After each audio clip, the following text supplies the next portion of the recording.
Hey guys, Jen here from Chaos and Grace, and today I'm going to be doing a walkthrough for you guys on what I am going to be planting in my garden this year. We have roughly about 700 square feet, a little under 700 square feet of garden space. We live in a small rural town and we have a corner lot, so we have basically turned all of that into a little food forest for us. And that produces the vast majority of our produce pretty much until the next gardening season. I do rotational gardening and companion gardening, so I will turn you guys around and show you guys on my little layout, my little drawing I have here, how I do that and explain how that all works. So this is our garden layout from last year. It is a 40 by 15 garden, and I section it out by zones, and I do this for a couple reasons. On this side of the garden, I've got a big tree over here that is getting to the point now where it's casting shade over pretty much the whole garden through zones 2 through 4 through most, well, I guess from about 2 o'clock on. So my things that I need full shade or full sunlight all day long, I want to make sure I keep in zones 1, 2, and 3.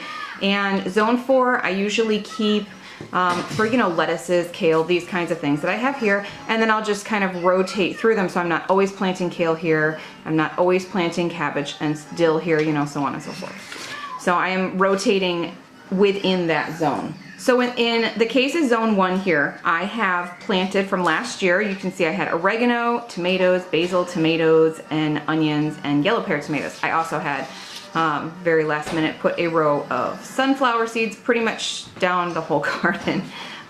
It was cramped, but it worked and everything produced well. But the waste that is put off from these tomato plants is very beneficial for my peppers that are going to be in zone 1 this year. And same thing here, the waste from the beans, the breakdown from the beans is very good for the tomatoes, and you get the picture.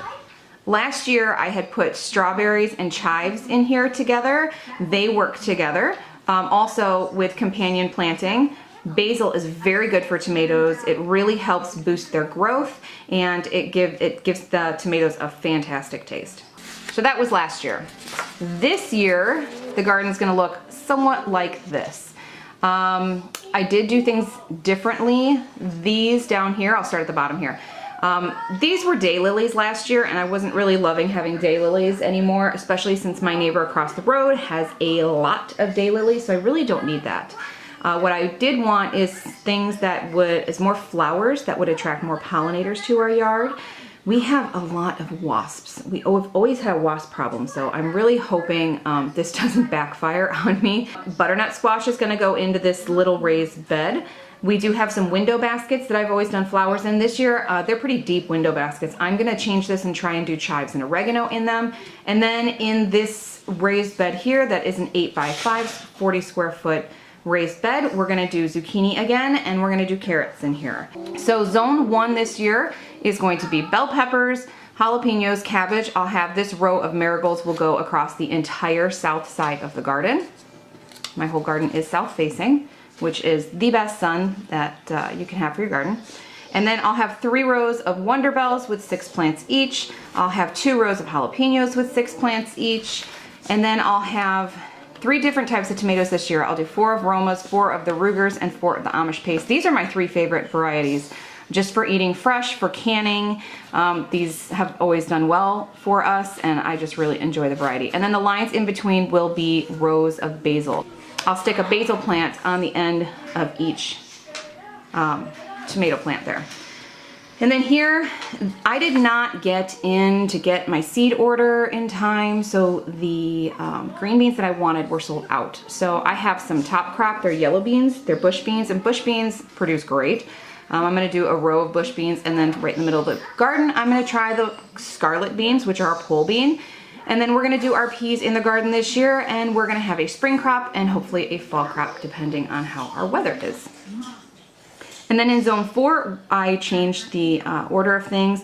I did say that I had kale in here last year, but the kale I ended up putting over here last year, and this was broccoli and cauliflower up here. So this year, I'm gonna be doing kale, then lettuce, a couple rows of spinach, onions, and then we'll have, hopefully, depending on weather again, a spring crop and fall crop of broccoli. And then our cucumbers, I let them run up and over the fence, and I just prune it back when it gets crazy. Because if you've ever grown cucumbers before, you know they can take over. So that is the garden plan for this year. It might change. I kind of take it as it goes, but I always have a rough idea of what's gonna go where, just to make sure everything is compatible. Okay, so these are the seeds that I'm growing this year. This gigantic stack of seeds. I always overdo it. I always get more than I have room to grow, but it challenges me to try and be creative in a smaller space to grow more food. And I always end up finding more space. We're taking over more space. But anyway, it still works, right? So this year, Ruger tomatoes, I got all my seeds this year from MI Gardener. I did last year, they did great for me. I only had one thing that didn't germinate, and it really wasn't a big loss for me anyway. So that was fine. But Ruger tomatoes, Amish paste tomatoes, Roma tomatoes. And then you saw in there cabbage. I'm gonna do cabbage. Bee balm, which is wild bergamot. I love this stuff. This is all over our land. It grows like crazy all over there. If you follow me on Instagram, you can go check that out over there. I will put a link in the description box so you can easily find our Instagram channel. I put pictures up of this stuff blooming on our land. It's crazy. It's everywhere. We've got 10 acres and it's all over the whole middle section of it. It's beautiful. Oregano. I let this grow like crazy, and then my husband built me a little cabinet in the corner of our kitchen, and I cut our herbs and I let them dry and use them throughout the year. These are the only peppers that weren't sold out. I still like these peppers. Would have liked a couple more things, a couple more different kinds of peppers, but these produced great for me last year, so can't go wrong there. Large leaf basil. I have a different kind of basil too, but I like the large leaf, again, for letting it hang and dry. Lemon mint. This, my son was excited, my son Jackson, who's 7, was really excited to do mint. He wanted to try this in different teas and things. He loves tea. Dill, and we're doing this dill as a companion plant with our cabbage and broccoli and things because it helps keep the cabbage loopers away. It did help last year. Helped a lot. The National Pickling Cucumber, can't go wrong with that. Good for canning and eating straight. Giant Noble Spinach. I did green Malabar spinach last year, which was awesome, but tried a different variety this year. I think I actually still have some green Malabar spinach, so maybe I'll do both. I don't know. Our Scarlet Nant carrots. What is this? Lacinato kale, also called dinosaur kale. And I got this because the regular kale that I get was sold out. I waited too late. And I was reading it out loud and they said, dinosaur kale! So we're getting dinosaur kale. Calabrese broccoli. I did purple broccoli last year. It didn't do great for me. It did germinate, but I think I planted it when it was too warm. Totally my fault. These are my top crop yellow bush beans. I'm excited about these. We grew these in our community garden at church and they were delicious. I tried a couple. Jalapenos because I way underdid the jalapenos last year and I ran out of cowboy candy, which is my favorite way to have jalapenos, in like 2 months, which is just a shame. And then I tried to make some with serrano peppers, and if you've ever canned serrano peppers, you probably found out the hard way that they get hotter and hotter and hotter as they sit in that jar. So when I cracked open a jar of serrano cowboy candy, it was hot. Just leave it at that. Tom Thumb peas. I'm really excited about these. I've been wanting to grow these for a couple of years. Bachelor buttons, the blue ones. Marigolds. These are these scarlet runner beans because my pole beans were not available again, but that's okay. My fault. We're gonna do some butternut squash. I am the only person in the house that enjoys butternut squash, but I'm on a mission to get my family to eat more squash. So we're gonna do it. Chives. We're gonna do the Grand Rapids leaf lettuce this year.